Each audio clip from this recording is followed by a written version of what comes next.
What's up, guys? Welcome back to another episode of What They Don't Tell You. I'm your host, Jacob, along with your other host, Aiden, and we're here to bring you our perspective on news, facts, and football today. and what we believe to be true about them. There So, you go. with football starting up this next week, I think it's September 4th is the first regular season game. It's been preseason. I've been watching a little bit. Jackson Dart's a GOAT. We're going to be talking about a couple football topics. I'm going to get into 3 different ones, and then we can dive deeper into them. The first one's going to be that Charlie Kirk tweeted out, "It's all about Jesus." That's all he said. This was I think Sunday. Yeah. And Lamar Actually, Jackson, the most controversial tweet of all time. very, very controversial. And apparently Lamar Jackson reposted this, and the libs are freaking out. Yeah. And then we also are going to be talking about Justin Fields and his post-game interview, talking about how he low-key he'd been sleeping on the Bible. And let's get right into it. I was in such a good mood until that last one. So starting it off, as Jacob pretty much gave us the whole context, so we're just going to be kind of giving you perspective here. You can check the facts for yourselves. I mean, that's basically the facts. So I think obviously we can acknowledge that it's ridiculous that the liberals are freaking out because it's a personal statement that they believe that this is true, and they can say whatever they want. They have freedom of speech, and he's, it's not like, I don't know. It's a little bit weird to me, but it does show you some of the, I don't know. One thing I will say of our world, I guess, and if 100% agree with that. So much. And the thing is, Lamar Jackson, I went back to see if I could find the tweet, and I think it's since been taken down just because of the backlash, or I just didn't, I passed it. But on Lamar Jackson's X, it's like every day he's posting Bible verses and that's cool. And motivational quotes from people that have said they're Christians. And Lamar has actually stated that he is a Christian. He's been open about his faith. And so why is it now just the time? I think it's more because Charlie Kirk's involved with it now that they're like, oh, we hate that guy. You know what I mean? That could be. I didn't think. And I feel like he gets too much hate. The South Park thing was funny. Dude. But I don't know. What do you think? Everybody hating on him. Charlie knows how to. He doesn't care. He doesn't care. Why would he? He's obviously very intelligent. No matter whether you agree with him or disagree with him, he's obviously a very intelligent human being with a lot of money and doesn't care. You just totally glitched out. Yeah, mine did too. I think you were frozen in a Grinch face. Dead serious. It was. No, that's what it looked like. Not like that, obviously. But you know when you freeze someone's face at the right moment and it looks funny? Yeah. yeah. All right, we're good. Okay. Wait. Okay. Hold on. What were? Okay, I got it. Yes. Okay, I got it. So I just think it's interesting with Charlie. He doesn't care, and nor should he. I mean, he's got a lot of people that really like him. Yes, he's gonna have people that hate him. He's preaching one side. He's telling people what he believes, but not only what he believes, why he believes it with supporting evidence and facts. And bro, you're gonna have people that are upset by that. He can back it up, bro. I love when he goes to these colleges and people are asking him blah, blah, blah, what's this, what's that, and he's like, bro, he's got he's got the back to back it up, bro. He does not give a crap who he offends as long and he's doing a sort of respectful way. Whenever if somebody's being respectful to him, then he'll give you a good conversation. But if they're just you suck, you're awful, you're someone a Nazi, up and isn't respectful or has the intent to ensnare him in some kind of wordplay, I think that he's also not there just to be all kind and compassionate to everyone. He's really there to give voice to the people that otherwise can't speak on those campuses. Right. So, and I think he's respectful when he should be. Could you maybe argue, okay, we're trying to bring people to Christ in this way, compassionate? Yeah, whatever. He's serving a purpose. I do believe he's carrying out. He's not going to be perfect. There might be instances where God might not like this or this, but he's carrying out what I do believe is good and that people need to hear, and they're going to be offended by that sometimes. And overall, he keeps it, as long as they're respectful, he keeps it very respectful. So I really like him. If you hate me for that, I guess whatever. But I really like him. I respect what he thinks, and I respect that he can back it up. Obviously very intelligent. I think he's going to get the hate because the separate side, especially the atheist and over-the-top liberal, I guess I'll say, left culture is just congregationally, in a way, hates any kind. Isn't it interesting that they hate that just morsel of truth that he can offer? It kind of just shows how you can't have objective morality and objective truth. You have exactly. How am I trying to say this? You have to have a universal standard of truth and morality. You can't have a personal like objective truth, like, oh, I believe this is true. No, wait, this person believes this is true. They can't both be true. That's a contradiction in out of itself. And so I think that Kirk, they just get so upset because he just comes in there and just points out, look, this is the way it is. This is the universal standard of truth. This is what your God flaws believes. and your This is plan. divine order.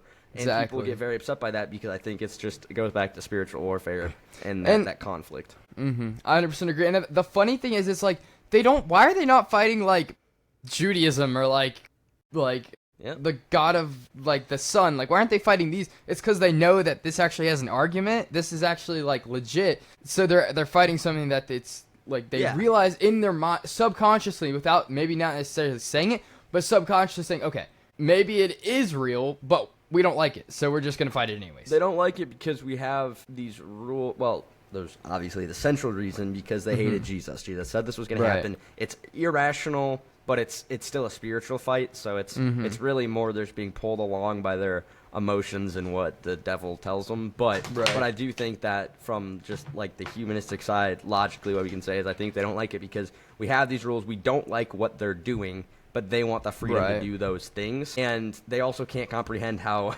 we can not like those things, but still care about the person and then come try to talk to them. They'd rather have us, I think the way it comes across is ignore us and we're going to run your life too. And that's obviously not acceptable. So that's where Kirk, I think, has stepped in and been like, no, there is a universal truth. There has to be a universal logic that God established, and all that comes from divine law. Essentially, that there is this established order and set of rules, and you have to abide by them because you can't. You have to. Like, it's you like have to. like You there's can't it's be, just if you're a dude, you can't be a woman. You know what I mean? It's Like just not how it works. That's been established for centuries. I don't know why that's up for debate now. So we're going a little off topic, but we just wanted to give you a range on Kirk and why that's controversial. A big thing with this is it's cool to see is like Lamar Jackson. There's a lot of sports players and like famous people that aren't gonna speak out for this type of truth, right? Like, and it's cool to see because like when you think about like the face of the NFL, you're thinking, okay, maybe like Patrick Mahomes, Travis Kelce, Taylor Swift, even like for some reason. But like when you really think about it, like Lamar Jackson, kind of like when you're in the actual season, Lamar's kind of the face of the league. Like when you're actually seeing these highlight plays, like maybe off season you're thinking all this Chief stuff, but like in season you're kind of thinking about it's like Lamar's kind of the face of the league in a sense. And so it's cool to see like there's not very many like professional athletes that are going to be coming out and saying this type of stuff. I know. Yeah. And so it's cool to see that Lamar, especially being one of the faces of the league, bringing this to light. Yeah. Well, and I want to add to that, like, there's something, I don't even know how to, like, say this without it sounding weird, but, like, there's something about the NFL quarterbacks in Christianity because we don't just have Lamar Jackson, you got Brock Purdy making some comments about his Christianity. Even Patrick Mahomes has made a few things. There's other things I'd never want to question if someone admits their faith in Christ. Right. He just said some other things, I'm kind of like, yeah, okay, Patrick Mahomes is a very, if he did that. He said polarizing things, and I'm like, yeah, he says polarizing things, and I'm just like, did you need to? But I don't want to crush. Everyone struggles with different things, and everyone want to question someone's faith. So he's made some comments about his Christianity, and I really appreciate that from him. C.J. Stroud and Josh Allen have made some comments too, and Baker Mayfield as well. So there's some pretty big names out there. Baker I don't know. Mayfield's, we'll keep him out. Interesting. But, yeah. But he's claimed some things, so I'll just leave it at that. You did forget one quarterback that's mentioned, and this is going to bring us into our next topic. What? Oh, there's Cousins too, but this is going to bring us into our next topic about Justin Fields. He's also said some things, and we're going to be talking about his post-game interview now. So I'm going to throw up the video real quick, and then we will talk about it. I'm glad that, the only approval that I need is from my teammates, my coaches, and, God, ultimately. So, yeah, I mean, me really getting closer to God, like I said, my relationship, me reading the Bible every day, and if I'm being real, there's some great lines, some great wisdom that I didn't even know of. So I'm low-key addicted to, like, getting in my Bible each and every day just because I learn something new every day, and I'm able to apply it in my everyday life. But, I mean, I was sleeping on reading the Bible earlier in my life, and I wish I would have started earlier. So I encourage y'all to, go read a little bit, start in Proverbs, and move on from there. So you guys just saw the video. It was a clip from Justin Fields' most recent post-game interview talking about how he's low-key been sleeping on the Bible. Aiden, what do you think about that? I mean, not quite the exact wording. I know I've played that up a little bit when we were talking about it a second ago. But yeah, very Gen Z, but very obviously committed to the Bible and what it has to say. And really cool. I really appreciate him for that. guess shout out to him, if you will. Yeah. For that he's been putting his time and effort there. And I don't know if I have a ton to add to that. I'm just happy that we see that stuff in such a big corporation where you can easily fall prey to you know, lust, and again, money, you know, the greed, any of that. There's so many more temptations at that stage in life. Like, oh yeah. And especially, like, again, like, we basically just went through this in the last topic, but, like, I want to say, like, it is cool because a lot of these guys, including Lamar Jackson, including Patrick Mahomes, a lot of these guys, like, they have a big, like attention on them, a big field, a big crowd, and a lot of these are run by, like, people that don't like this. Like, literally the left base party was literally based on bashing Jesus and Christianity. That's basically what their startup was. And so it's cool to see that, like, that the left and all these liberals are trying to push on, okay, NFL, we be gay, right? Like, you saw the video at the beginning of the NFL season, or it was like towards in Pride Month, where it was like literally said football is gay. I'm like, but like, and so it's like, it's cool to see how it's like, even with this big platform, which they could very well lose it, right? Like, NFL could be like, okay, you gotta bench this guy, especially Justin Fields.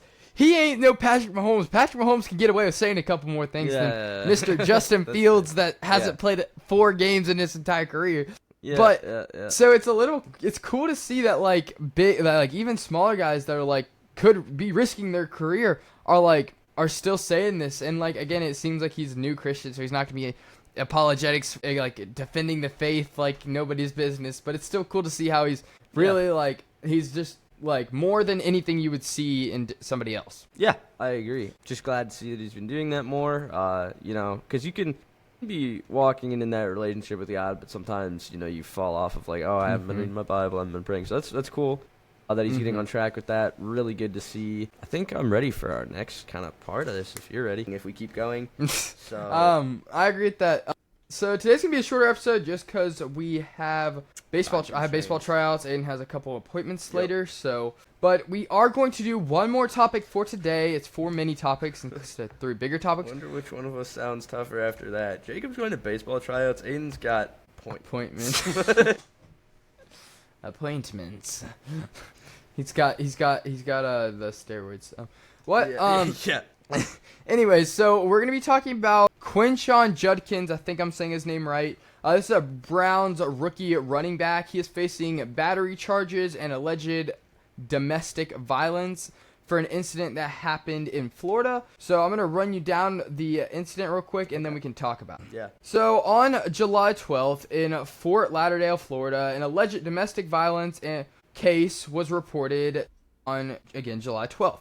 According to Broward County Jail, at the time of his arrest, Judkins' inmate records specifically recorded battery and domestic violent charges for touch or strike, whatever that means. And again, if you guys don't know what a battery charge is, I'm going to give you, it's basically a battery criminal charge involving an unauthorized or